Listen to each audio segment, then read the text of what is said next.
I let my brother-in-law use my pool every summer for his kids' parties. When I asked to borrow his tent for camping, he sneered, "Get your own damn stuff, you're pathetic." My father-in-law laughed, "Beggars can't be choosers." My wife added, "Stop being such a mooch." I returned from my trip to find my pool drained and damaged. His note said, "Pool parties are over. Maybe this will teach you not to be such a worthless leech." I simply said nothing, but what I did next left both their faces pale. I let my brother-in-law use my pool every summer for his kids' parties.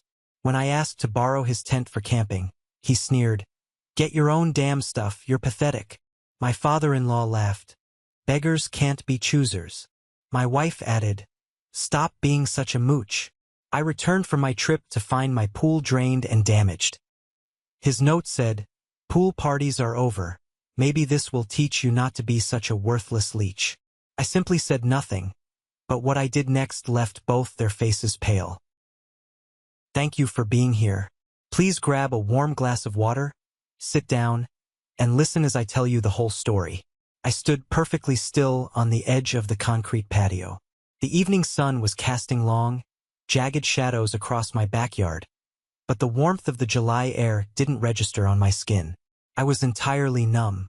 The sound of my own breathing felt far away, drowned out by the roaring silence of a destroyed dream. My eyes tracked slowly over the devastation. The heavy, custom-fitted vinyl liner of my $40,000 in-ground pool, the pool I had worked 60-hour weeks for years to afford, was shredded. Huge, jagged tears ripped down the sides, exposing the raw earth and concrete beneath. The water, all 41,000 gallons of it, was completely gone. At the bottom of the deep end, resting in a pathetic puddle of muddy sludge, was my expensive automatic pool vacuum. It was smashed into 3 separate pieces, the internal motors exposed and ruined. Around the perimeter of the deck, my heavy cedar planters had been forcefully tipped over. Black potting soil and crushed geraniums were smeared across the pristine stamped concrete. One of the heavy metal patio umbrellas had been snapped completely in half, its canvas ripped and dangling like a broken wing. I felt a sharp ache in my jaw and realized I was grinding my teeth so hard my skull hurt. My hands were balled into tight fists at my sides. I didn't scream. I didn't throw anything. I just stared. My wife, Sarah, was standing a few feet behind me, her hands clamped over her mouth. She was making small, choked whimpering sounds, but I blocked her out. I walked slowly toward the patio table. A rock had been placed squarely in the center of the glass top. Pinned beneath it was a piece of heavy cardstock. I pulled the note free. The handwriting was unmistakable. It was messy, arrogant, and sharp. It belonged to my brother-in-law, Carter. I read the words, and with every syllable, a cold, dark certainty settled into my chest. "Matthew, pool parties are over. Maybe this will teach you not to be such a worthless leech. You want to use people and never give anything back? Well, now you know how it feels to have something you care about taken away. Don't bother calling me. I'm done pretending to like you. Carter. P.S. The pool pump accidentally got unplugged while the kids were playing. Oops." I read it a second time, then a third. The sheer audacity of it burned through my veins. A worthless leech. He called me a worthless leech. This was a man who had treated my home like his personal country club for 4 years without paying a single dime. "Matthew." Sarah finally spoke, her voice trembling.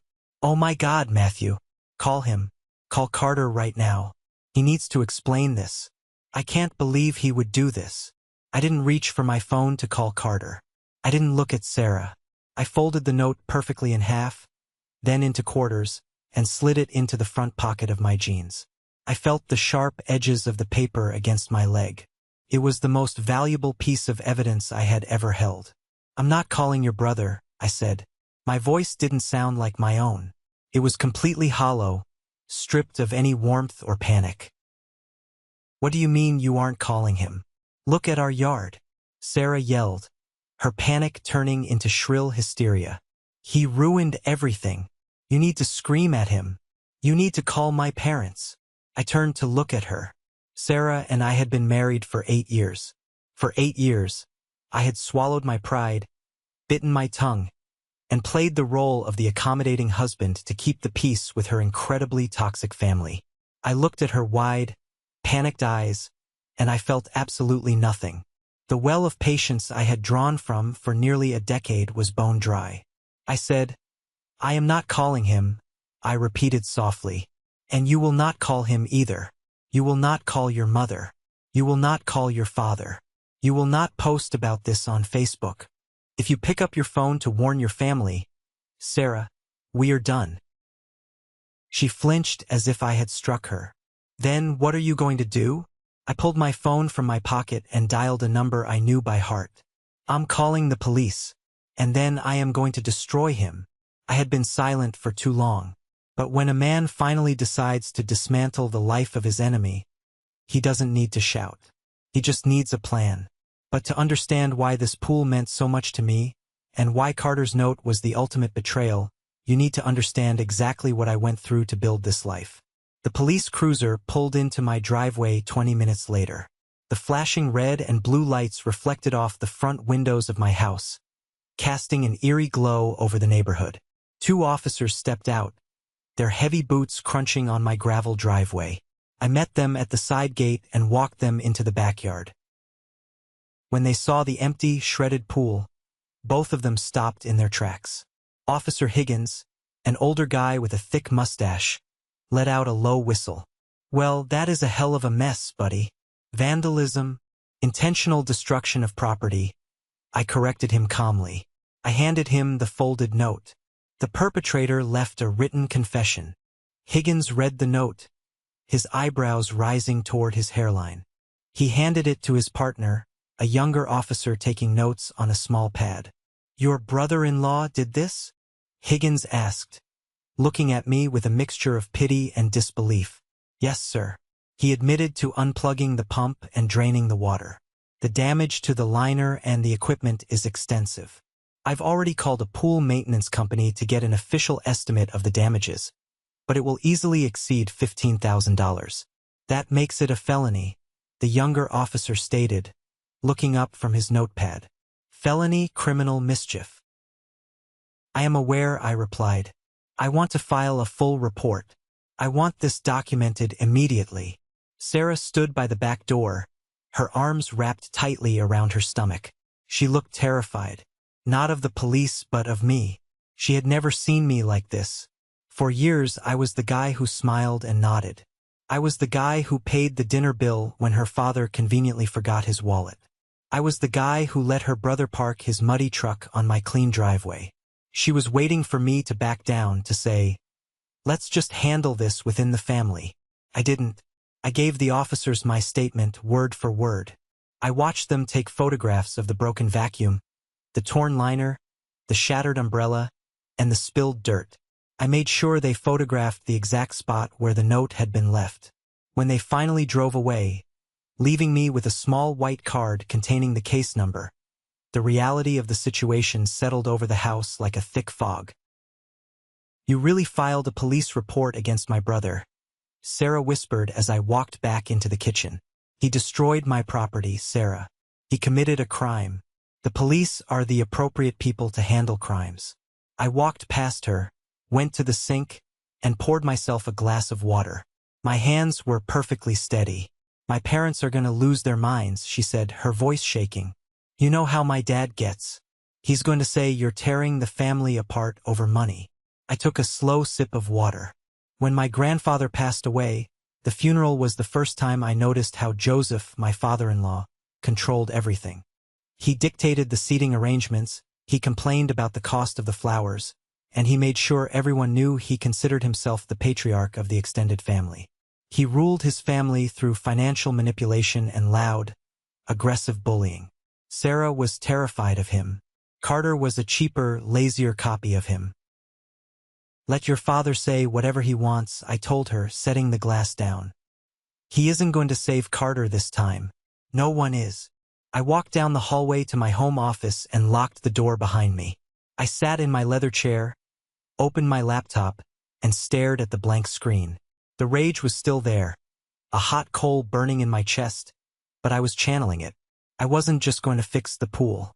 I was going to make sure Carter paid for every single drop of water, every tear in the vinyl, and every ounce of disrespect he had thrown my way for the last 4 years. I opened a new encrypted file. I titled it Carter. People like Carter think they are untouchable because they rely on the social contract. They rely on the fact that decent people don't want to make a scene. They rely on the phrase, "but he's family," to act as a shield against the consequences of their actions. But the social contract was broken the minute he ripped the liner of my pool. He wanted to teach me a lesson about being a leech. I cracked my knuckles, the sound sharp in the quiet room. It was time to give my brother-in-law a masterclass in accountability. For years ago, this house was just a house. It had a big, empty, flat backyard composed mostly of stubborn weeds and dry dirt. But I had a vision. I work as a financial investigator for the state. It's a job that requires intense focus, sifting through hundreds of pages of bank statements, corporate tax filings, and ledger entries looking for discrepancies. My days are spent staring at numbers, dealing with fraudsters, and navigating tense legal interrogations. When I come home, I just want peace. I want a sanctuary. I saved for 3 years to build that sanctuary. I didn't buy a flashy car. I didn't take expensive vacations. I packed my lunch every single day. I used my latest promotion bonus to fund the landscaping. When I finally signed the contract with the pool installation company, it was the proudest moment of my adult life. I spent $40,000 on a beautiful, custom-designed in-ground pool. It had a deep blue liner that made the water look like an ocean, a stamped concrete deck that looked like natural stone, and underwater LED lighting that made the whole backyard glow at night. The first summer we had it, it was heaven.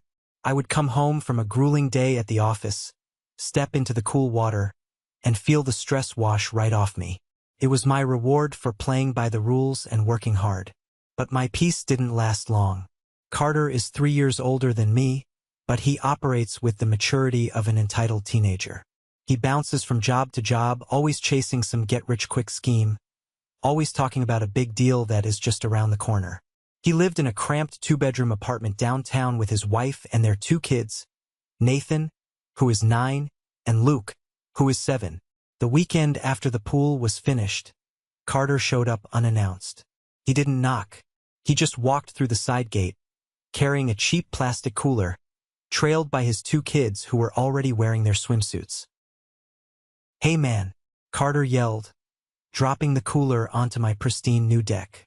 "Heard the rich guy finally got his pond finished. Figured we'd come break it in." I was sitting in a lounge chair reading a book. I looked up, surprised and immediately annoyed by the intrusion. But Sarah hurried out the back door, her face lighting up at the sight of her nephews. "Carter, you didn't tell us you were coming," she said, immediately grabbing towels for the boys. "Family doesn't need an invitation, right, Maddie?" Carter smirked at me, popping the top off a beer he'd pulled from his cooler. "He didn't offer me one." I forced a smile. "Right? Sure. Just make sure the kids don't run on the wet concrete." That was my first mistake. Giving an inch to a man who takes a mile. That single unannounced visit set the precedent for the next 4 years. My backyard ceased to be my sanctuary. It became Carter's personal summer resort. He never asked if it was a good time. He would just send a text to Sarah on Friday afternoon. Not a request, a demand. "Pool party tomorrow at 1 o'clock. Nathan is bringing 3 friends from school. Make sure the filter is running." He treated us like the hired help at a country club. He would show up with a horde of loud, screaming children. He would commandeer my expensive gas grill, burning cheap hot dogs and leaving the grates coated in grease for me to scrub later. He would blast his terrible music from a Bluetooth speaker, completely ignoring the fact that I was inside trying to enjoy my weekend. The worst part was the mess. When the sun went down and Carter finally decided he had enough free entertainment for the day, he would pack up his cooler and leave. He never once offered to clean up. My yard would be littered with wet, sour-smelling towels, empty soda cans, and cheap plastic pool toys. One Sunday evening, after spending 2 hours fishing water balloons out of my expensive filtration system, I finally snapped. I walked into the kitchen where Sarah was loading the dishwasher. This has to stop, I said, dropping a handful of broken plastic toys into the trash can. He cannot keep treating our house like a public park. I want a weekend to myself. I want to swim in my own pool without hearing 12 children screaming. Sarah sighed, looking at me with that pleading, exhausted expression she always used when she wanted to avoid a fight with her family. Matthew, please, you know how much the kids love it. They don't have a yard at their apartment. It's just a few months a year. I don't care, I said firmly. I paid $40,000 for this. I work hard for it. He doesn't respect our property. And he doesn't respect me. Tell him he needs to ask permission before he comes over. Sarah promised she would talk to him, but she never did. Instead, the situation escalated, fueled by the two people who had created Carter's massive sense of entitlement, my in-laws. Dealing with Carter was exhausting, but dealing with Joseph and Martha, my father-in-law and mother-in-law, was suffocating. They treated Carter like he was a misunderstood genius and treated me like an arrogant outsider who didn't understand the meaning of family loyalty. Joseph was a retired car salesman. He wore too much cologne, talked too loudly, and believed that a man's worth was measured entirely by how much he bragged. He always bragged about Carter's imaginary salary from whatever new sales job Carter was failing at. Joseph acted like he was dangling a massive inheritance over our heads, demanding respect and obedience in exchange for the vague promise of future money. Martha was worse. She was the ultimate enabler, protecting Carter from any criticism with a shield of aggressive guilt trips. 2 weeks after I told Sarah to set boundaries with Carter, we had to attend a Sunday dinner at Joseph and Martha's house. I sat at the dining room table, quietly cutting my steak, while Carter held court, loudly recounting a story about some manager he had told off at work. "Good for you, son," Joseph boomed from the head of the table. "You don't let anyone disrespect you. A man has to demand what he's worth." Carter smirked, locking eyes with me across the table. "Exactly. Some guys just let people walk all over them because they're too scared to make waves. Right, Matthew?" I set my knife down carefully. "I think there's a difference between making waves and just being unprofessional, Carter." The table went dead silent. Martha gasped softly, dropping her fork onto her plate. Joseph's face darkened, a vein pulsing in his thick neck. "Unprofessional?" Joseph scoffed, pointing his butter knife at me. "Listen here, Matthew. You sit in a little cubicle all day pushing papers for the state. You don't know the first thing about the real business world. Carter is a hustler. He's out there making things happen. He's making a mess in my backyard every weekend. That's what he's making happen." I shot back, the frustration finally boiling over. I looked at Martha. "He brings half the neighborhood to my house, leaves garbage everywhere, and expects me to clean it up. I want it to stop." Martha looked at me as if I had just slapped her.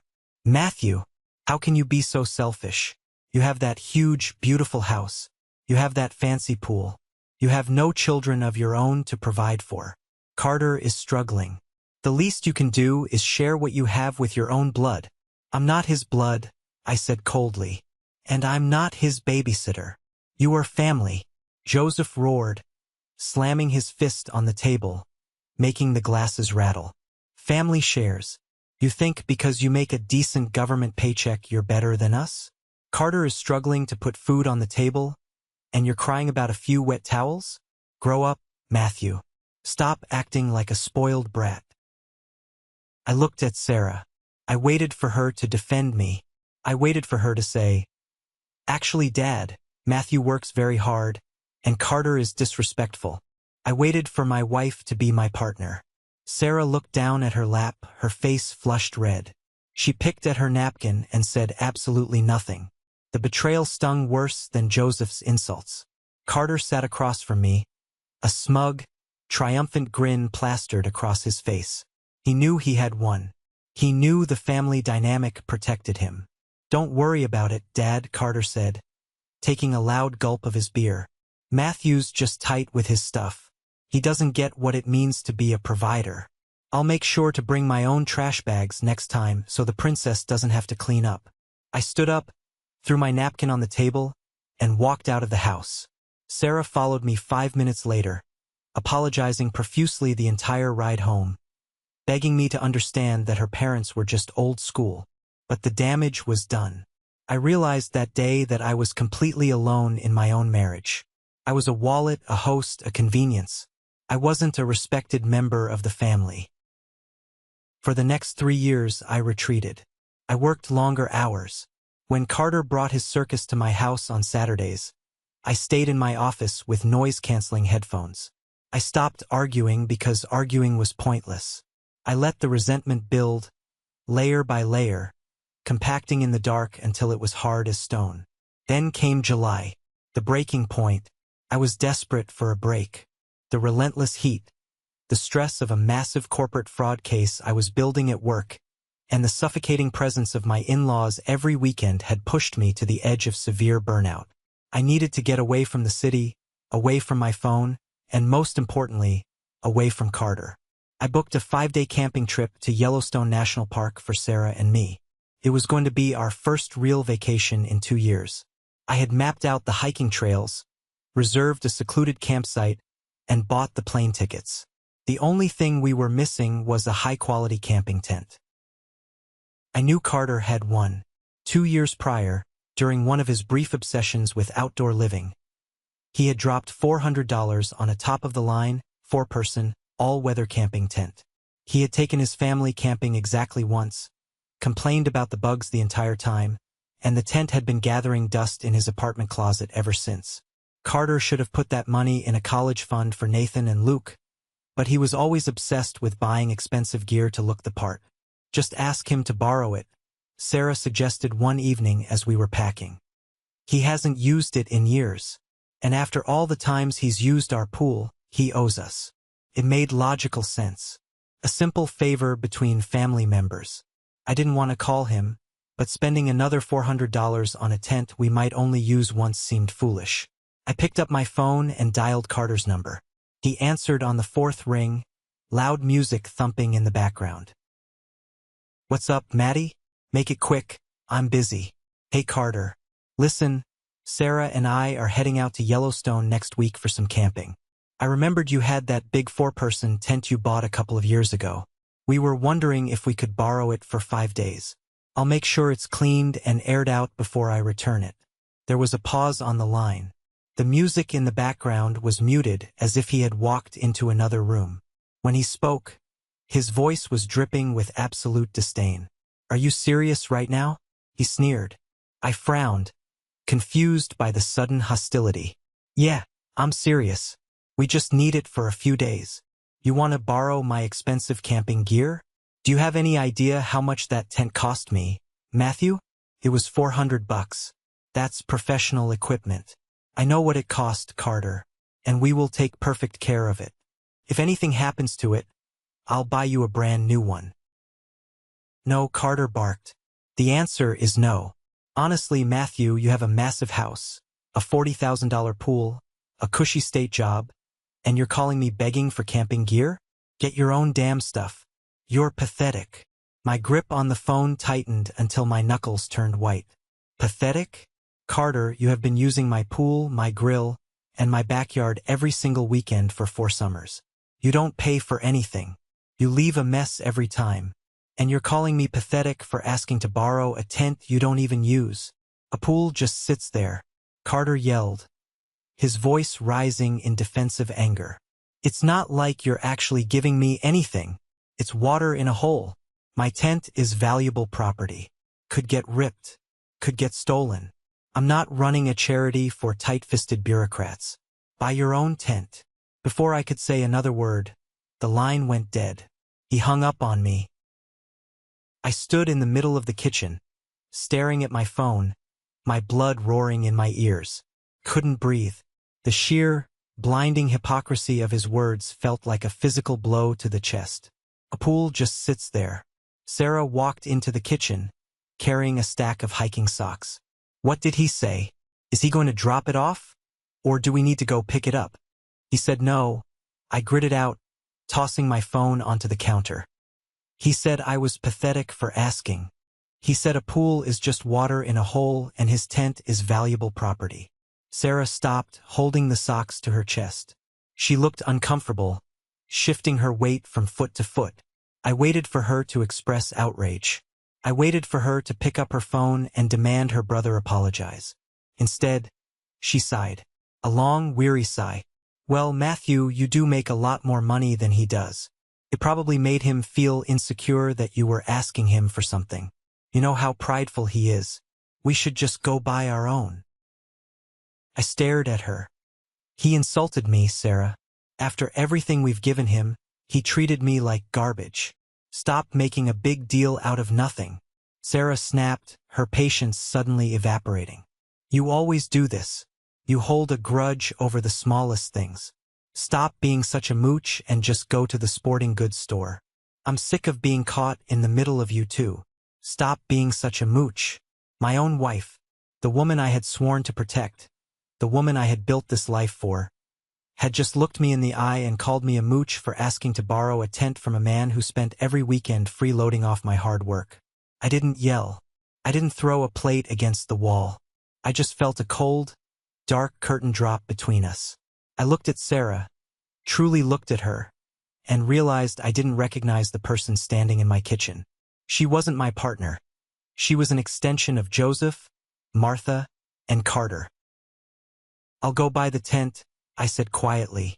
I drove to the store in complete silence. I bought a high-quality tent for $400.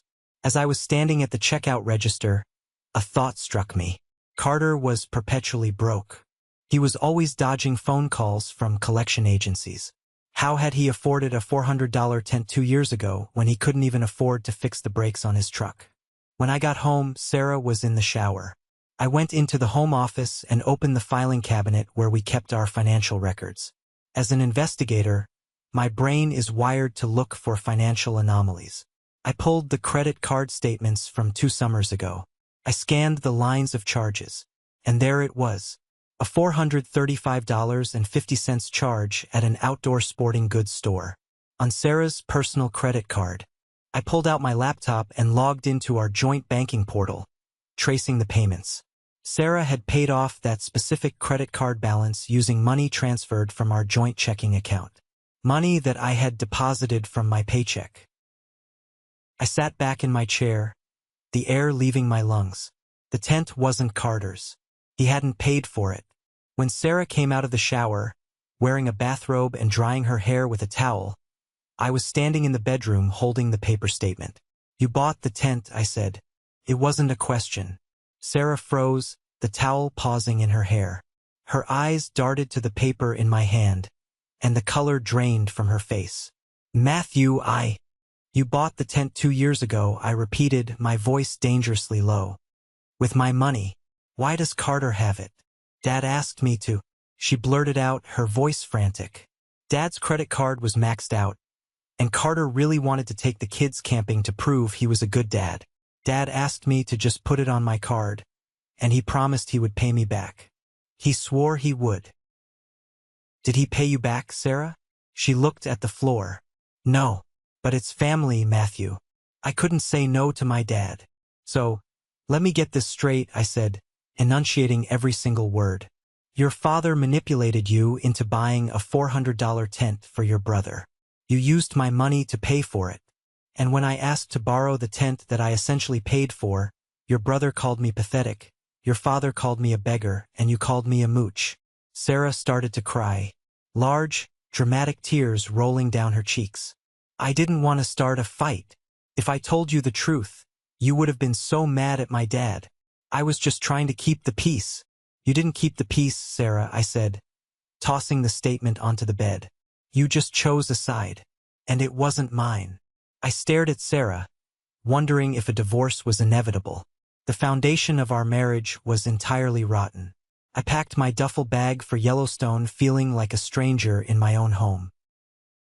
The next morning, as we were loading the car to leave for the airport, my phone rang. It was Joseph. I answered it, putting it on speakerphone so Sarah could hear. Matthew, Joseph's loud, booming voice echoed in the garage. Martha tells me you were harassing Carter about his camping gear last night.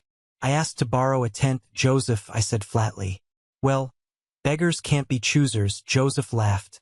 A harsh, grating sound.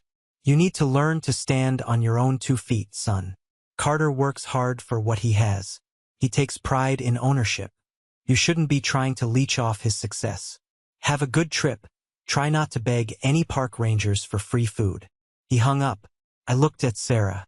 She wouldn't meet my eyes. I put the car in reverse and backed out of the driveway. I didn't know it then, but leaving the house that day was the catalyst for the greatest destruction and the greatest rebuilding of my entire life. Yellowstone was beautiful. It was vast, untamed, and aggressively quiet. For 5 days, I hiked through pine forests, stood in the midst of massive waterfalls, and watched geysers erupt into the clear blue sky. It was exactly the physical escape I needed, but mentally, I was trapped. Sarah tried to act as if nothing had happened. She held my hand on the trails, pointed out wildlife with forced enthusiasm, and made small talk over the campfire at night. But every time I looked at her, all I saw was the credit card statement. All I heard was her voice telling me to stop being a mooch. We were sharing a tent, sharing meals, but we were miles apart. I used the quiet hours on the trail to think. I didn't just want to be angry anymore. Anger was exhausting. I wanted resolution. I realized that for 8 years, I had been playing a rigged game. Joseph, Martha, and Carter had designed a system where they took whatever they wanted, and if I objected, I was the villain.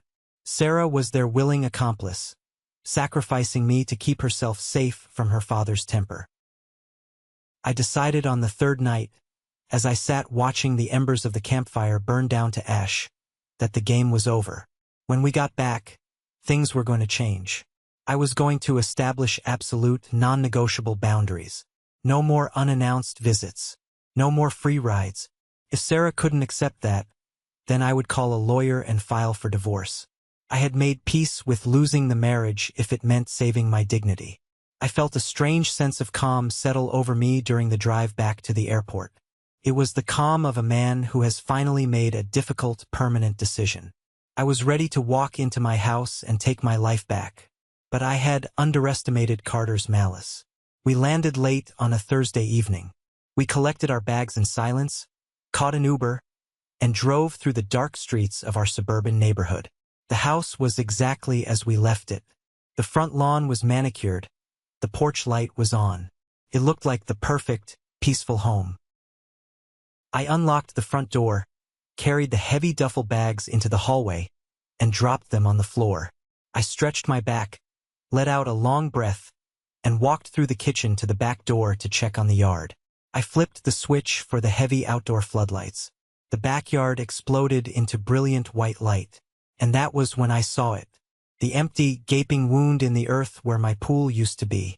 The slashed vinyl. The broken equipment. The overturned planters. I froze, my hands still resting on the light switch.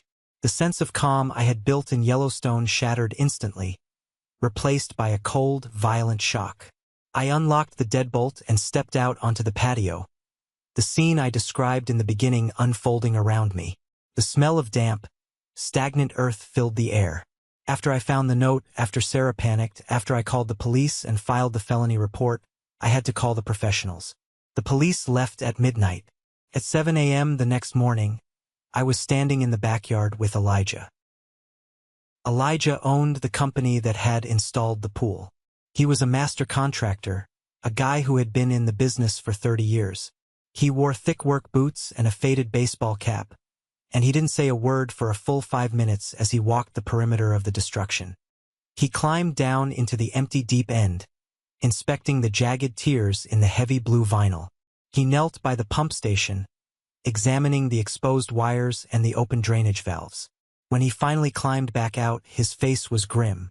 "Matthew," Elijah said, pulling off his cap and scratching his head. "I've seen pools damaged by storms. I've seen them ruined by neglect. I have never seen a pool assassinated like this. How bad is it?" I asked, my voice steady despite the nausea churning in my stomach. "There's a total loss on the liner," Elijah explained, pointing down into the hole. "Whoever did this didn't just poke a hole. They took a blade, probably a box cutter or a heavy hunting knife, and dragged it along the sidewalls in 4 different places. Once the water started draining, the pressure change ripped it further. The automatic vacuum is smashed to hell. It looks like they threw your heavy patio chairs directly onto it. And the pump? They bypassed the safety failsafes. They unplugged the main circulation pump, opened the primary waste valve, and just let it bleed out into the storm drain system behind your fence. Probably took 2 full days to drain completely. Elijah pulled out a clipboard and started scribbling numbers. You need a completely new custom liner. The concrete shell needs to be acid washed and resealed because it's been exposed to the air and dirt. You need a new vacuum, new filters, and the plumbing needs to be pressure tested to make sure the sudden drainage didn't crack the PVC lines underground. He ripped the sheet off the clipboard and handed it to me. $28,000, Elijah said quietly. And that's a conservative estimate. I'm sorry, man. This is purely malicious. Someone hates your guts. I looked at the number. $28,000. It wasn't just the money. It was the violation. Carter had walked onto my property, stood on the deck I paid for, and systematically destroyed the thing that brought me the most peace. All because I asked to borrow a tent. Write up an official invoice, Elijah, I told him, folding the paper. Include a sworn statement outlining exactly how the damage was caused intentionally. I'm going to need it for the insurance company. And for the lawyers. While I was outside with Elijah, Sarah was inside completely falling apart. I walked into the kitchen to find her sitting on the floor, clutching her phone, her face streaked with mascara.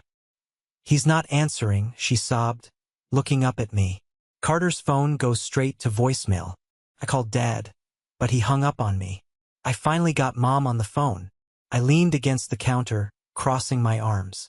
And what did Martha have to say about her son committing a felony? Sarah swallowed hard. She said we are overreacting. She said Carter had a pool party here on Saturday while we were gone. Nathan and Luke had some friends over. She said the kids were playing rough, and someone must have accidentally kicked the plug out of the wall. She said the liner probably just ripped on its own because it was old. I let out a harsh, bitter laugh. The liner was 4 years old, Sarah. It was commercial grade. And a kid doesn't accidentally open a high-pressure waste valve that requires a wrench to turn. A kid doesn't take a box cutter to the vinyl. And a kid didn't write the note. I know, Sarah cried, burying her face in her hands. I told her about the note. I read it to her. You know what she said, Matthew? She said Carter was just blowing off steam because you insulted him about the tent. She said if we try to make him pay for this, we will ruin his life, and she will never forgive me. There it was. The ultimate toxic shield. Carter commits the crime, but if I demand justice, I am the one ruining his life. Martha is right about one thing, I said, pushing off the counter. His life is about to be ruined. But he did it to himself. Matthew, please, Sarah begged, grabbing the hem of my jeans. Please don't go to the police again. Don't press charges. I will get a second job. I will pay for the repairs myself. Just don't put my brother in jail. My dad will have a heart attack. I looked down at the woman I married. She was willing to enslave herself to a second job just to protect the man who had gleefully destroyed our property. The conditioning ran so deep it was sickening. I'm not stopping, Sarah. I am going to push this as far as the law allows. If you want to stand in front of the train to protect him, that's your choice. But you will get run over with him. I stepped away from her, leaving her crying on the kitchen floor. I needed to gather more evidence. I needed to document everything before I called my lawyer. I walked through the house, checking every room to see if Carter had managed to get inside. The house was secure, but when I walked into the sunroom that overlooked the patio, I noticed something out of place. In the corner of the sunroom, tucked underneath a decorative pillow on the wicker sofa, was a small, spiral-bound notebook. It had a bright pink cover with a cartoon unicorn on it. I recognized it immediately. It belonged to Sarah. She used it to keep track of her gardening schedule and household errands. But it was sitting in a weird spot. I picked it up and flipped it open. The first few pages were normal grocery lists, reminders to call the plumber. But as I flipped toward the middle of the notebook, the handwriting changed. It wasn't Sarah's neat cursive. It was Carter's messy scrawl. He must have found it in the kitchen during one of his parties and used it because he forgot his own paper. I stared at the page, my eyes scanning the columns of names and numbers. July 12th, Nathan's birthday bash Jackson, $50. Paid Venmo, Liam, $50. Paid cash, Sophia, $50. Pending, Oliver, $50. Paid Venmo. The list went on. There were 20 names. Below that, another page. July 19th, summer kickoff party, 15 kids and $50. Total is $750. Expenses, hot dogs $30, soda $20. Net, $700. My heart hammered against my ribs. The air in the sunroom suddenly felt thick and unbreathable. Carter wasn't just bringing his kids over to swim. He was running an unpermitted, unlicensed commercial business out of my backyard. He was hosting massive parties for other people's children and charging their parents $50 a head to use my pool, my water, my electricity, and my grill. He was pocketing hundreds of dollars every single weekend, all while drinking my beer and leaving the garbage for me to clean up. And the notebook belonged to Sarah. I marched out of the sunroom, the pink notebook gripped tight in my fist. Sarah was sitting at the kitchen table, staring blankly at a cold cup of coffee. I threw the notebook onto the table. It hit the wood with a loud smack. Sarah jumped, her eyes widening as she recognized it. "What is this?" I demanded, pointing a shaking finger at the open page. Sarah looked at the numbers, and the last remnants of color drained from her face. She looked like she was going to be sick. "Matthew, I can explain." "Explain?" I barked, my voice echoing in the kitchen. "Explain how your brother is charging $50 a head to rent out my backyard. And more importantly, explain why his ledger is in your notebook." She shrank back in her chair. He started doing it last summer. He said Nathan's friends really wanted to come over, but their parents felt bad sending them for free. So Carter told them he was running a weekend summer camp program. "And you knew about this?" The betrayal tasted like ash in my mouth. "I found out by accident," she cried. "I saw a mother hand him cash last August. I confronted him, Matthew, I swear, but he begged me not to tell you. He said he was so behind on his rent, and this was the only way he could make extra money. He promised he would only do it a few times. He used my property to run a business," I said, the words heavy and cold. "If one of those kids had drowned or slipped and cracked their skull on the concrete, who do you think those parents would have sued, Sarah? They wouldn't sue Carter. He has nothing. They would have sued us. We would have lost this house. You risked our entire financial future, so your deadbeat brother could make a quick buck. I didn't think about it like that." "You didn't think about me at all," I roared, finally losing the tight control I had maintained. "You let him disrespect me. You used my money to buy his tent, and you let him run an illegal business on my property to line his pockets, while you stood in this very kitchen and called me a mooch." Sarah covered her face and sobbed. It wasn't a manipulative cry. It was the sound of a woman realizing she had completely destroyed her own life. I didn't comfort her. I didn't yell anymore. The anger had burned off, leaving behind a cold, sharp clarity. The kind of clarity I use when I'm building a fraud case against a corrupt CEO. I no longer viewed Carter as an annoying relative. I viewed him as a target, and Sarah was a compromised asset. I walked into our bedroom, grabbed a spare blanket and a pillow, and walked back out to the living room. "What are you doing?" Sarah asked weakly from the kitchen. "I'm sleeping on the couch," I said, not looking at her. "Tomorrow I am changing the locks on the doors. I am having a security system installed with cameras pointing at the front and back gates. If your brother steps foot on this property, he will be arrested for trespassing." "Matthew, we aren't discussing this anymore, Sarah. You chose to protect him. Now you get to watch what happens to him." I lay down on the couch, staring up at the ceiling. The house was dead quiet. I didn't sleep a wink that night. Instead, my brain went to work. I categorized the evidence. I mapped out the legal liabilities. Carter's little side hustle wasn't just a violation of my trust. It was a violation of city ordinances. It was a violation of the homeowners association rules. And most importantly, because I knew for a fact Carter didn't report a dime of that money, it was tax fraud. He thought he had taught me a lesson by draining my pool. But he had just handed a state financial investigator a fully documented ledger of his unreported income, right alongside a written confession to a felony property crime. He had handed me the rope, and I was going to tie the noose perfectly. The next morning, the house felt like a morgue. Sarah left early for work, her eyes puffy and red, avoiding my gaze completely. I took the day off. I had work to do.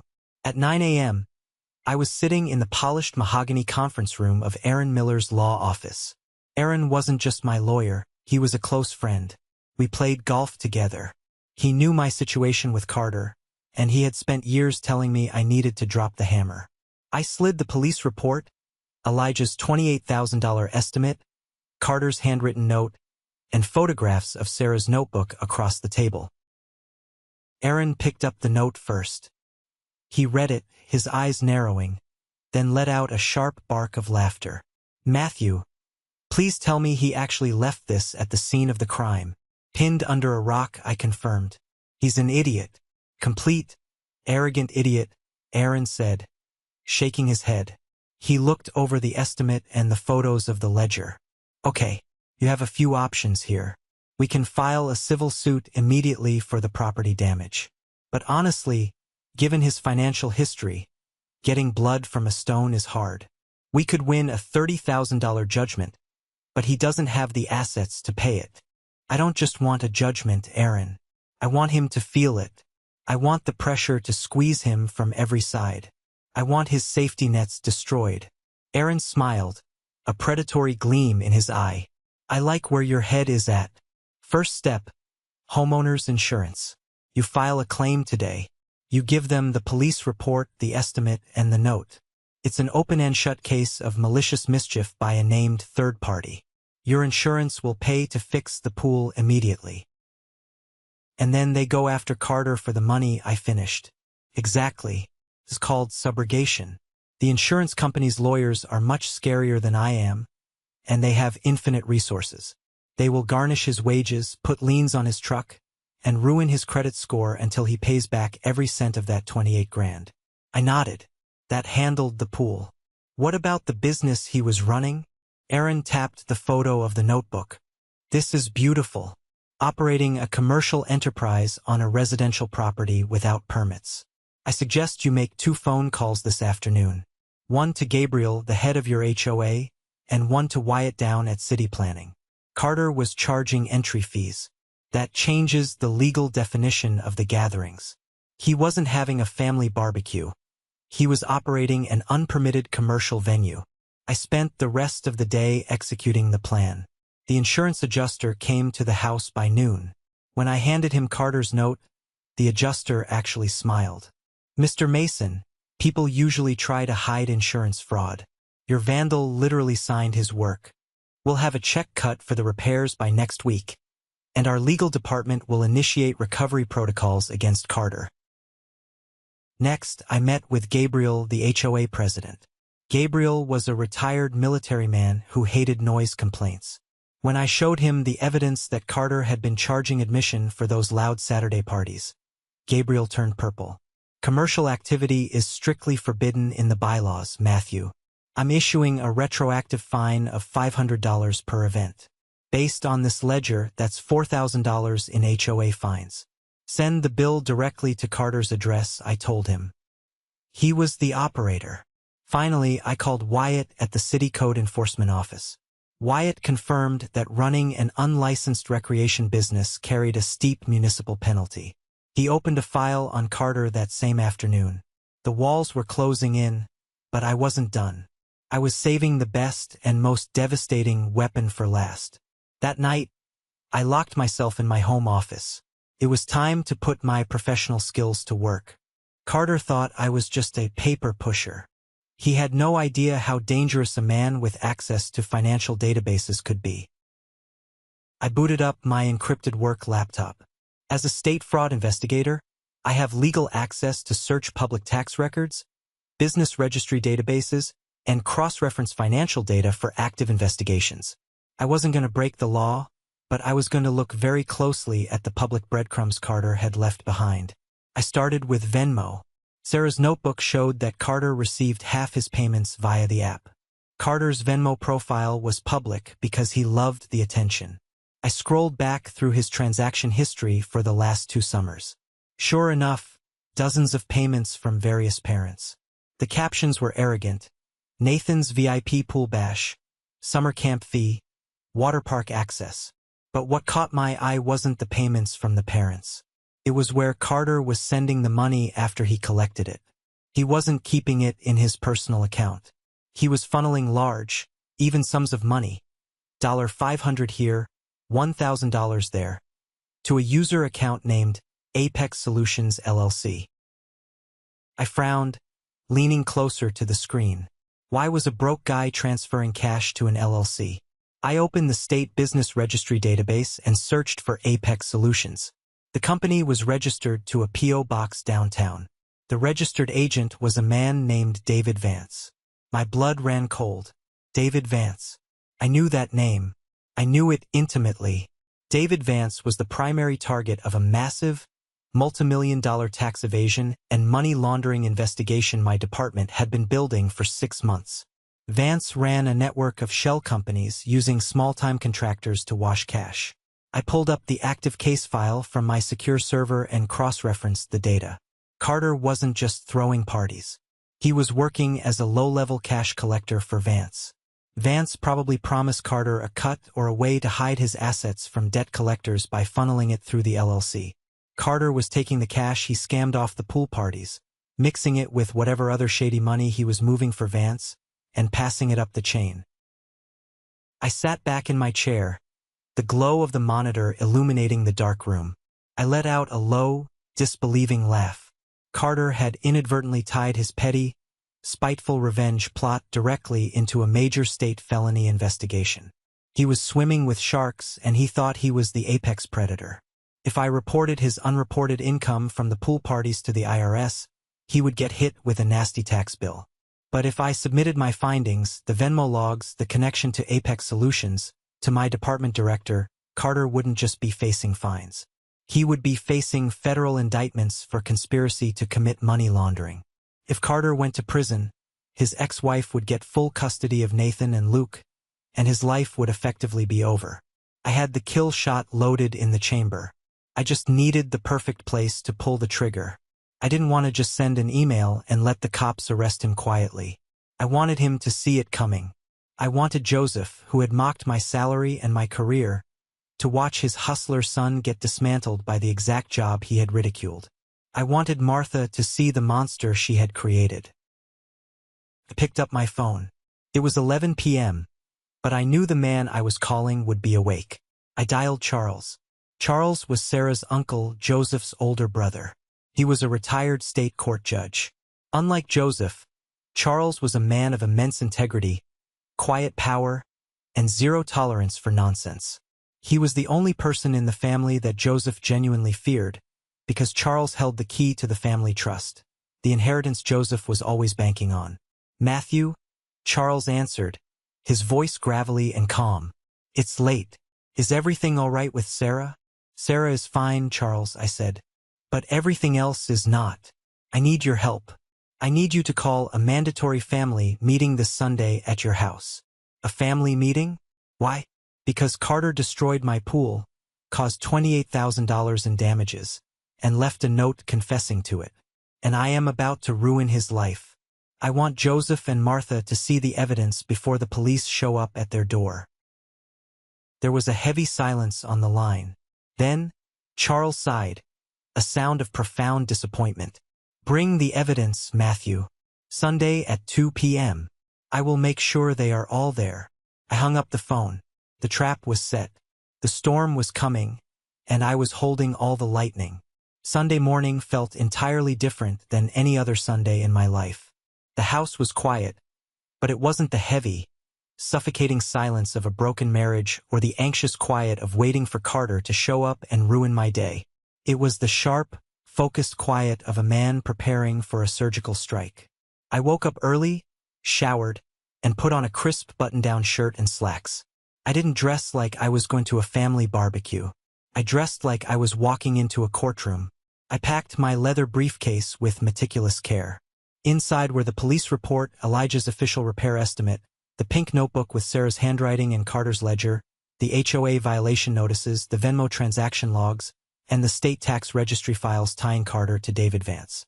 Every single piece of paper was a nail in his coffin. Sarah stood in the hallway, watching me click the brass locks of the briefcase shut. She looked exhausted. She hadn't slept in days.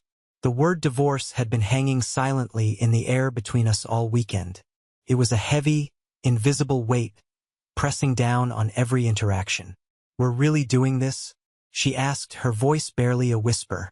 I looked at her, my expression completely neutral. "I am doing this," I corrected her. "You are coming as a witness. You can either stand by me and watch the truth come out, or you can stand by them. But there is no middle ground anymore, Sarah. You make your choice today." She nodded slowly, tears welling in her eyes, but she didn't argue. We drove to Charles's house in complete silence. Charles lived in a massive, sprawling stone estate in the wealthiest suburb of the city. He was a retired state court judge, a man who had built a formidable reputation and a massive fortune. Joseph, my father-in-law, had spent his entire adult life brown-nosing Charles, desperately hoping to secure a large inheritance when the time came. Joseph treated Charles with the kind of trembling respect he demanded from everyone else. That was exactly why I chose Charles to moderate this execution. When we pulled into the long, circular driveway, I saw Joseph's leased Cadillac and Carter's muddy pickup truck already parked out front. "They're here," Sarah said, her hands shaking as she unbuckled her seatbelt. "Good," I said, grabbing my briefcase. "Let's go." We walked up the wide stone steps, and Charles's housekeeper let us in. We were guided to the formal living room. It was an intimidating space, with high ceilings, dark wood paneling, and walls lined with heavy legal volumes. It wasn't a room designed for casual family banter. It was a room designed to make you feel small. Carter was sitting on one of the expensive leather sofas, his feet propped up on the mahogany coffee table, casually drinking a bottled beer. Joseph was standing by the fireplace, holding a glass of scotch, looking incredibly pleased with himself. Martha was sitting nervously on the edge of a wingback chair, twisting her wedding ring. The moment I walked in, the atmosphere shifted. Carter smirked, taking a slow sip of his beer. "Look who finally showed up," Carter sneered. "The mooch. Thought you were too busy filing police reports against your own family to come to Sunday dinner." I didn't say a word. I didn't even look at him. I walked straight to the large oak dining table at the edge of the room, set my briefcase down, and waited. Joseph let out a loud, grating laugh, the ice clinking in his glass. "Matthew, I heard about your little tantrum with the police. You make a decent salary working for the state, but you have absolutely no idea how loyalty works. A man protects his family. He doesn't go crying to the cops because a pool liner got a little tear in it. You're embarrassing yourself." Before I could respond, the heavy oak doors of the study opened, and Charles walked in. He didn't look like a warm, welcoming uncle. He wore a dark tailored suit, his face set in deep, severe lines. He walked to the center of the room and looked directly at Carter's boots resting on his expensive coffee table. "Get your feet off my furniture, Carter," Charles commanded, his voice rumbling like distant thunder. Carter scrambled to drop his feet, suddenly looking like a scolded child. "Sorry, Uncle Charles." Charles didn't offer anyone a drink. He didn't ask how our week was. He simply gestured to the leather chairs arranged in a semicircle. "Sit down," Charles said. "All of you. We have a very serious matter to discuss, and nobody is leaving this room until it is resolved." The smug smiles vanished from Joseph and Carter's faces. They sat. The trap was sprung. The room was dead silent, save for the ticking of the antique grandfather clock in the corner. I stood next to Charles. Sarah sat as far away from her parents as she possibly could, her eyes glued to the floor. Charles walked over to my briefcase. I unlatched it and handed him the first manila folder. Charles opened it slowly, letting the suspense stretch out. He pulled out the police report and Elijah's invoice. "Carter," Charles began, his tone purely judicial. "I have reviewed a police report filed on Thursday night, along with a certified contractor's estimate. It appears you trespassed onto Matthew and Sarah's property and intentionally destroyed their swimming pool." Carter rolled his eyes, a nervous twitch starting in his jaw. "Uncle Charles, it's a huge misunderstanding. The kids were playing rough. Someone must have accidentally kicked the plug out of the wall. It's just a pool. Matthew is just being a cheapskate and trying to pin a $28,000 renovation on me." Martha immediately jumped to his defense. "Charles, you know how boys are. Matthew insulted Carter over a camping tent, and now he's trying to ruin my son's life over an accident. It's vindictive." Charles held up a single hand, and Martha snapped her mouth shut. He reached into the folder and pulled out the piece of heavy cardstock. Carter's note. "An accident," Charles repeated flatly. "I spent 30 years on the bench presiding over criminal cases. I have seen every excuse in the book. But rarely do I see a criminal stupid enough to leave a signed confession at the scene of a felony." Charles read the note aloud. Every single word. "Pool parties are over. Maybe this will teach you not to be such a worthless leech." As Charles read the words, Joseph's face turned a deep shade of crimson. Even he realized how incredibly foolish his son had been. "You wrote this, Carter?" Charles asked, dropping the note onto the table. Carter swallowed hard, his Adam's apple bobbing. I was just mad. Okay? He was disrespecting me. I just wanted to drain the water to teach him a lesson. I didn't know the liner would rip. I'm not paying 28 grand for a stupid mistake." "It's not a mistake. It is felony criminal mischief," Charles stated coldly. "In my courtroom, you would be looking at jail time. Matthew has already filed a claim with his homeowner's insurance. They are going to repair the pool, and then their legal department is going to come after you for the full amount. They will garnish your wages. They will put a lien on everything you own." "Dad," Carter panicked, looking at Joseph. Tell him they can't do this." Joseph puffed out his chest, trying to salvage the situation with his usual bullying tactics. "Now listen here, Charles. We keep things in the family. Matthew needs to drop this insurance claim right now. We'll patch the stupid pool ourselves. You don't take family to court." "I am not taking him to court, Joseph," I finally spoke, stepping forward. My voice was calm, steady, and loud enough to command the room. "The insurance company is.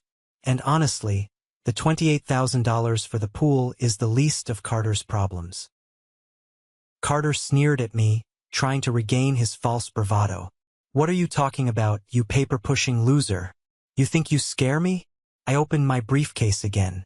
I pulled out Sarah's pink notebook, the thick stack of Venmo logs, and a manila envelope sealed with a red state insignia. I tossed the pink notebook onto the coffee table right in front of Carter. "Let's talk about the business you've been running on my property," I said. Carter looked at the notebook, and all the blood instantly drained from his face. He looked like he had just seen a ghost. "You've been charging $50 a head to host parties in my backyard," I continued, pacing slowly in front of him. "You charged admission. You operated a commercial recreation facility in a residential zone without a permit. The Homeowners Association has already issued $4,000 in fines, which are being mailed directly to your apartment. The City Planning Commission has opened a code violation case against you." Martha gasped, pressing her hands to her chest. "Carter, you were charging people money? I just needed to cover the cost of the hot dogs." Carter stammered, his eyes darting wildly around the room. "It wasn't a real business. It was real enough to bring in hundreds of dollars a weekend," I snapped. "But that's just local code enforcement. That's just civil penalties." I picked up the manila envelope with the red state seal. I didn't hand it to Charles. I held it up for Carter to see. "You called me a paper-pushing loser, Carter. You and your father have spent 4 years mocking my state job, mocking my salary, treating me like an idiot because I don't brag about my hustle at the dinner table. I reached into my inner jacket pocket and pulled out my heavy brass badge and leather credentials. I threw them onto the table next to the note. They landed with a heavy, undeniable thud. I am a senior financial fraud investigator for the State Department of Revenue, I said, letting the title echo in the quiet room. I investigate corporate embezzlement, tax evasion, and organized financial crime. Joseph stopped breathing. He stared at the badge as if it were a live grenade. I looked dead into Carter's terrified eyes. When I looked through your Venmo history to see how much money you made off my pool, I noticed you were transferring large sums of cash to an LLC called Apex Solutions. You were funneling money to a registered agent named David Vance. Carter physically recoiled, pressing himself deep into the leather sofa. He started shaking. How do you know that name? Carter whispered. Because David Vance is the primary target of a multimillion-dollar federal money laundering and tax evasion case that my department has been building for 6 months. I said, leaning in close so he could hear every single word. You weren't just running a fake summer camp, Carter. You were acting as a cash mule for a felony money laundering ring. You mixed the illicit cash you made off my property with whatever dirty money Vance gave you, and you washed it through his shell company. The silence that followed was absolute. It was the sound of a man's life completely evaporating. You're lying, Carter choked out, his voice cracking. I didn't know what he was doing. Vance just said he could help me hide some cash so my ex-wife wouldn't find it for child support. I didn't know it was illegal. Ignorance of the law is not a defense, Charles interjected, his voice dripping with disgust. You tried to hide assets to avoid supporting your own children? You are a disgrace to this family. I tapped the sealed envelope. This envelope contains your Venmo logs, the party ledger, and your transaction history with Apex Solutions. Tomorrow morning at 8 a.m., I am walking into the director's office, and I am handing this over. It will be forwarded to the IRS and the federal prosecutor handling the Vance case. They are going to audit every single dime you have ever touched. They will freeze your bank accounts. And when Vance goes down, he will absolutely sell out his low-level mules to get a plea deal. Matthew, please, Carter screamed, suddenly throwing himself off the sofa and dropping to his knees on the Persian rug. The arrogant, smug bully was gone. He was crying hysterically, his face red and splotchy. Please, I'll go to prison. I can't go to prison. I'll pay for the pool. I'll do anything. Please don't give them the file. I looked down at him. For years of disrespect. For years of cleaning up his garbage. For years of being called a mooch, a beggar, and a pathetic leech. This is the moment that changes everything. The moment I finally took back control of my life. Thank you so much for your patience and for staying with me until now. You've been amazing. Please give this video a like and comment 1 below to let me know you've made it this far. Not only does this help more people find this story, but it also lets me know that my experiences truly mean something to someone. Your support is my greatest motivation to keep sharing the rest of this journey. I looked at Carter groveling on the floor. I felt absolutely no pity. You wrote that you wanted to teach me a lesson, I said softly, looking down at him. You wanted me to know how it feels to have something I care about taken away. Well, Carter, lesson learned. Now I'm teaching you yours. The files go to the director tomorrow. You better find yourself a very good criminal defense lawyer. I turned away from him and looked at Joseph. My father-in-law was pale, sweating profusely through his expensive golf shirt. The patriarch who loved to bully everyone was suddenly completely powerless. He looked at Sarah, panic etched into his face. Sarah, honey, Joseph pleaded, his voice trembling. Talk to your husband. He can't do this to your brother. It's family. We can fix this. Put the pool repairs on your credit card. We will pay you back. I swear to God. We just need to keep the cops out of this. I didn't let Sarah answer. I reached into my briefcase one last time and pulled out the credit card statement from 2 years ago. The charge for the $400 camping tent. I walked over to Joseph and shoved the paper against his chest. You mean exactly like you promised to pay her back for this? I demanded, my voice echoing off the high ceilings. The $400 camping tent you forced your daughter to buy with my money, so you could give it to your deadbeat son? The same tent you mocked me for asking to borrow? Joseph stumbled backward, clutching the paper. That was different. I was just a little short on cash that month. Charles stood up from his chair. The former judge looked at his younger brother with a mixture of rage and absolute contempt. You stole from your own daughter, Joseph, Charles said, his voice lethal. You manipulated her into stealing from her husband to fund Carter's delusions of grandeur. You have spent your entire life puffing out your chest, pretending to be a self-made man, while acting like a parasite on anyone foolish enough to let you close. Charles, please, Martha sobbed, burying her face in her hands.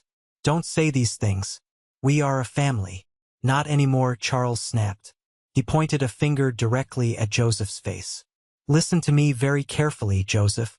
You have always banked on getting a massive payout from the family inheritance when our mother's trust pays out next year.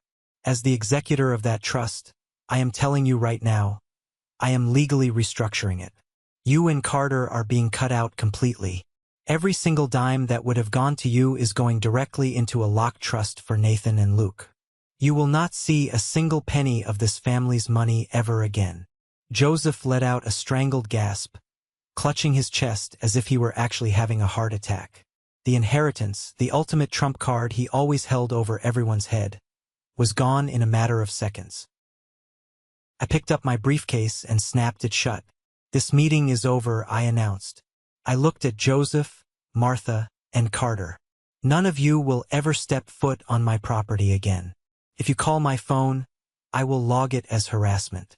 If you come to my house, you will be arrested for trespassing.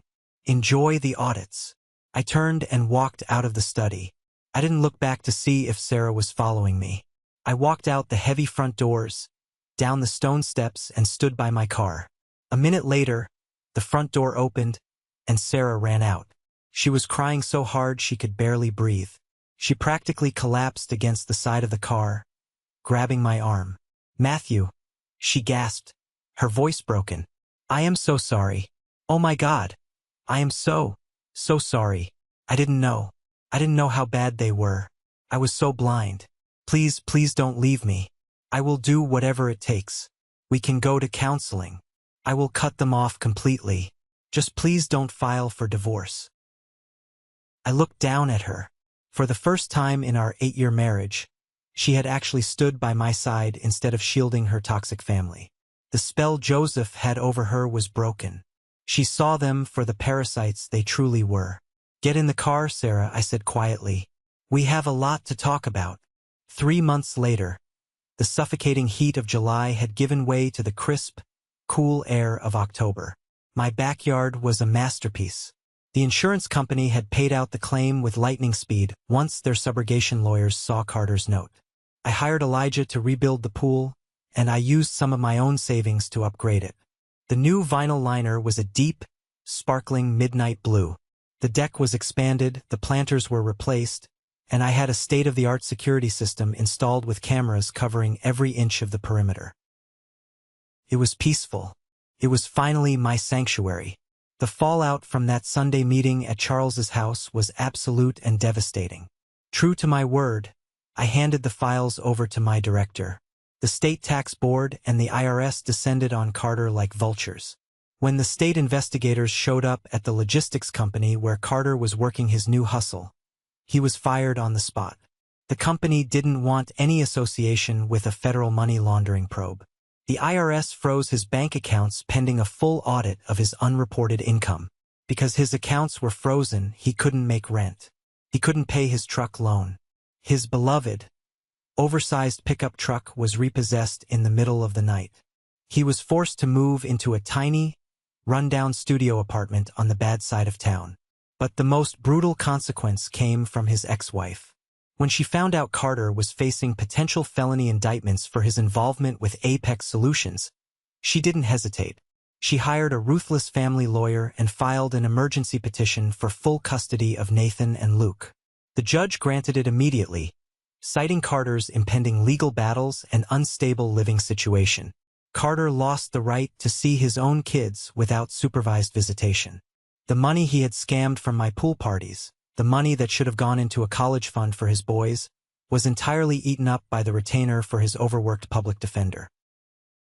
And the social consequences were just as satisfying. Word travels fast in the suburbs. Gabriel, the HOA president, and Samuel, the annoying neighbor who used to drink my beer at Carter's parties, found out about the felony charges. More importantly, they found out what I actually did for a living. Suddenly, the guys who used to ignore me were bending over backward to be my friend. Samuel actually walked over to my fence one Saturday afternoon holding an expensive bottle of wine. "Hey, Matthew," Samuel called out, leaning over the fence with a forced, overly friendly smile. "Man, I heard what happened with Carter. That guy was always a bad egg. Good thing you got rid of him. Listen, I'm hosting a barbecue next weekend. Some high-end clients. I'd love for a state investigator of your caliber to drop by. We could talk business." I looked at Samuel. I remembered him laughing when Carter called me a tightwad last summer. "I don't drink wine, Samuel," I said, not getting up from my lounge chair. "And I don't socialize with people who participated in an unlicensed commercial operation in my backyard. Have a good barbecue." I watched the smile fall off his face as he awkwardly backed away from the fence. It felt incredible to finally establish boundaries and watch people respect them out of pure fear. But amidst all the righteous vengeance, there was one casualty I hadn't anticipated. It was a Tuesday evening when my phone rang. I didn't recognize the number, but I answered it anyway. "Hello? Uncle Matthew?" A small, trembling voice said through the speaker. I sat up straight. "Nathan?" "Yeah, it's me," my 9-year-old nephew sniffled. He sounded like he had been crying for hours. "Mom said I could call you. Uncle Matthew, my dad says we can never go swimming at your house again. He said you're evil and you ruined his life. Are you mad at me and Luke? Did we do something wrong?" My heart shattered in my chest. These two little boys were innocent. They were collateral damage in a war their father had started out of pure ego. They didn't understand tax fraud or property damage. They just knew their favorite summer activity was gone, and their father was blaming me. "Nathan, buddy, listen to me very carefully," I said, my voice softening completely. "You and Luke did absolutely nothing wrong. You were good boys. Your dad and I had a very serious disagreement about how adults should treat each other's property. He made some very bad choices, and he has to face the consequences. But I am not mad at you. I will never be mad at you." "But we can't swim anymore?" he asked, his voice breaking. I closed my eyes, taking a deep breath. Carter deserved to suffer. He deserved everything happening to him. But a good man doesn't punish children for the sins of their father. "Let me talk to your mom," I said. His ex-wife got on the phone. We talked for 20 minutes. I explained that while Carter was permanently banned from my property, I didn't want the kids to suffer. I made an offer. That Saturday, I pulled my SUV up to the curb of Carter's rundown apartment building. The custody agreement stated Carter had supervised visitation for 2 hours on Saturday mornings. His ex-wife had arranged for the pickup to happen during his window, specifically so he could see it. Nathan and Luke ran out the front door, wearing their swim trunks, carrying brightly colored towels. They practically tackled me in the driveway, hugging my legs. "Ready to go, guys?" I asked, smiling down at them. "We're going to the massive indoor community pool across town. The one with the water slides." "Yeah." They cheered, climbing into the back seat. I closed their doors and looked up. Carter was standing on the second-floor balcony of his apartment complex. He looked terrible. He was unshaven, wearing a stained t-shirt, his face sunken and exhausted. He gripped the metal railing, staring down at me with a look of pure, impotent rage. He couldn't say a word. If he caused a scene, it would be reported to the family court judge and he would lose his visitation rights entirely. I didn't gloat. I didn't smile. I just looked him dead in the eye, gave a single, slow nod, and got into my car. I drove away, taking his children to do the one thing he could no longer provide for them: a safe, happy afternoon. I took that power right out of his hands. It's late evening now. I'm sitting on the patio, the underwater LED lights of the pool casting a beautiful, rippling blue glow against the side of the house. The water is perfectly still. The sliding glass door opens and Sarah steps out. She's carrying 2 mugs of coffee. She hands one to me and sits in the chair next to mine. Sarah is a different person now. The shock of that Sunday meeting, the reality of her father's theft and her brother's criminal behavior, broke the toxic conditioning she had lived under her whole life. She started going to therapy twice a week. She changed her phone number so Joseph and Martha couldn't contact her with their endless guilt trips. She finally realized that a marriage requires 2 people protecting each other against the world, not one person sacrificing the other to keep a fake peace. It hasn't been easy, and we still have a lot of work to do, but for the first time in 8 years, I actually feel like I have a wife who has my back. We survived because the cancer was finally cut out. I take a sip of the hot coffee, looking out over the water. In the garage, neatly packed in its carrying case, is the $400 camping tent. The tent that started this entire cascade of destruction. We've used it 3 times since the Yellowstone trip.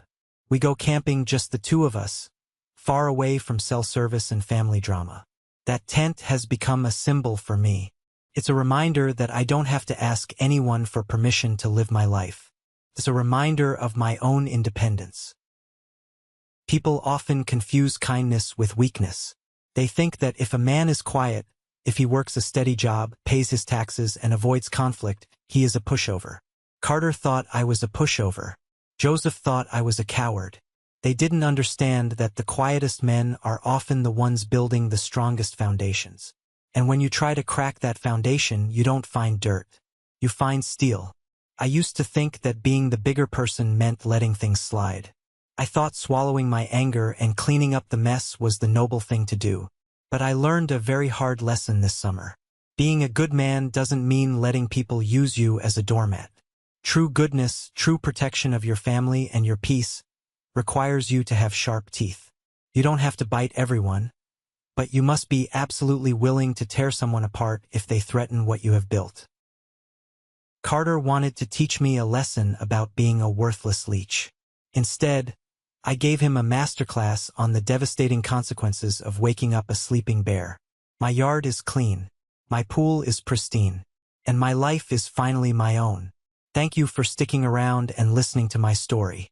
I know it was a long one, but sharing it helps me process everything that happened. I hope this resonated with you in some way.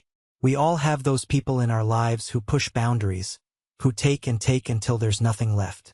Have you ever found yourself in a similar situation? Have you ever had to stand up to a toxic family member and establish a boundary that changed everything? Tell me about it in the comments. I read every single one. And before you go, I want to do something special. If you are hearing my voice right now, that means you stayed until the very end. You understand the value of patience and the satisfaction of standing up for yourself. I want you to go down to the comments right now and type the letter W. Just a single W. It stands for winner. This is the secret code for the 1% Club, the amazing group of people who actually finish the stories they start. When I see that W, I'll know you were here with me. Please hit that like button if you enjoyed the story, and make sure to follow the channel so we can continue sharing these journeys together. Stay strong, protect your peace, and I will see you in the next one.